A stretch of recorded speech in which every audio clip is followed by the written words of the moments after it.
It's so stupid.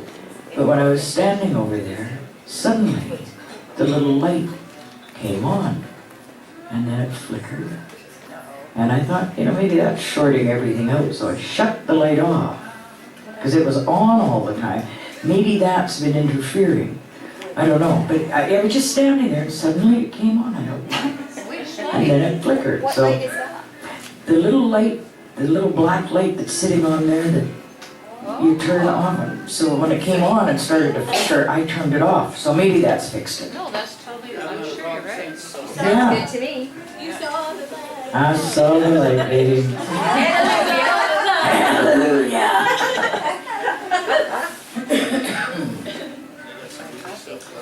So next, that was a great Sylvia Taylor. I really would like you to all give one more big round of applause. The great Sylvia Taylor. He was not phased. Yeah, I've done this a couple of times. Yeah. Next, we have a feature that can equal a great one to follow up on, Sylvia. They're No pressure. equally, I don't know what word I'm looking for, but they're wonderful, both of them. The next one I've known for quite some time, not as long as Sylvia, but she is very talented.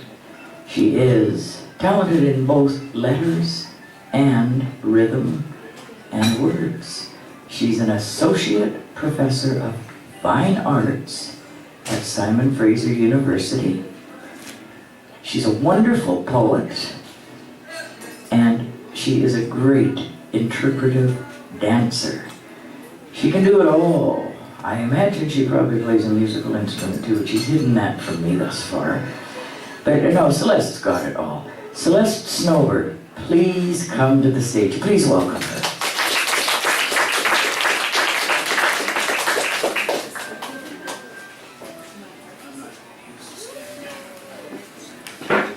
Just to let you know that Candace lies. I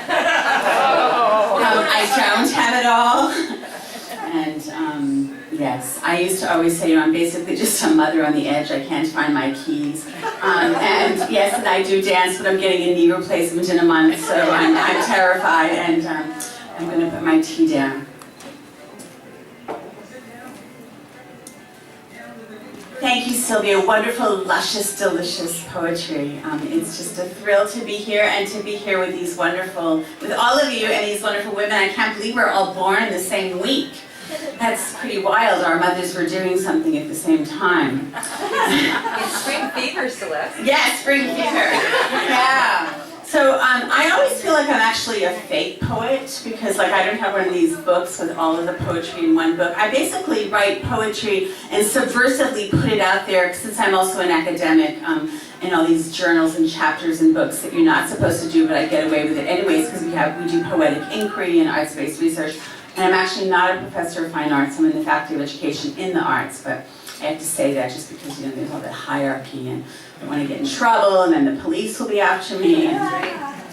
So I'm going to, I'm going to read some things about love, but in a different way. And you're right, Candace, I have been hiding from you many things. One, which is the instrument, yes, and I'll tell you why, but I'm coming back to it. Good. So this, do tell, oh yes, that's a whole other show.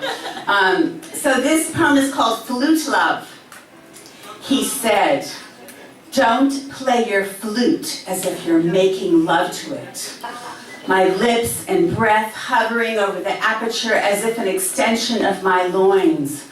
What I've learned in the score of 3 decades since scolded by the college music teacher, all of life is making love, where breath and bone become instruments of tone and tongue, voicing sounds of sensual knowledge, ringing in the tissues of each touch, playing our body's notes."